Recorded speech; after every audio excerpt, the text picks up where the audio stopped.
Kay perting inita ni ining adlang Webis mga kamimi, kuyogi ko ninyo og akong liguon ang gwapo kayong tirador namo nga si Aris. Kay andam naman ang balde nga puno og tubig ug nahigot na pud si Aris. Tara, kuyogi ko og ako na kining liguon. Ang among pagligo sa among mga kamimi nagdepende gyud sa init sa adlaw. Ug ang pagligo sa mas labing maayo nga buhaton kini sa alas 9 hangtod sa alas 12 sa buntag. Ang benepisyo sa pagligo paminimay sa katol ug palimpyo sa ilang balahibo. Ug ang klase nga shampoo nga gamiton magdepende lang na ninyo. Ug syempre mo gamit sad ko og Ceromite. Mao ni akong gamiton inig banlaw. Kay nakasigurado naman ko nga basa na ang tanang lawas ni Aris, ako na kining shampoohan gamit ang Head and Shoulder. Gikinahanglan usab nga dili apilon ang ulo, ilabi na gyud sa may ilong. Kay adunay posibilidad nga basin og makaon nila ang shampoo. Ug basin makapangutana mo, pwede bang ligoon ang mga buntis nga mga kamimi? Yes, pwede kaayo basta init lang gyud ang panahon. Ug dili gyud kalimtan ang lagay. Kini shampoohan, kumot-kumoton, birabirahon, hapyud-hapyuron ug ugay-ugayon. Sa ingon ani nga paagi, mobati kini siya og gaan ang paminaw ug refreshing. Kay nahuman naman ko og shampoo ug kusko sa iyang lawas, ako na siyang gihugasan og tubig og siguraduhon nga wala nagibula nga nabilin. Ug ang final washing nako usa ka sachet nga Ceromite ug usa ka balde nga tubig. Kutawon kini ibubo sa ilang lawas og paughon dili apilon ang ulo.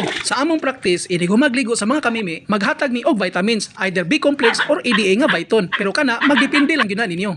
Kay nahuman naman og ligo ang gwapo, di ara nagpainit dayon siya. Magbuwad pa ni siya sa init mga kamimi kay iya pinimpaugon ang iyang mga balahibo. Ug dili na lang ko maglangan mga kamimi. Daghan kay salamat sa paglantaw ni ini nga video.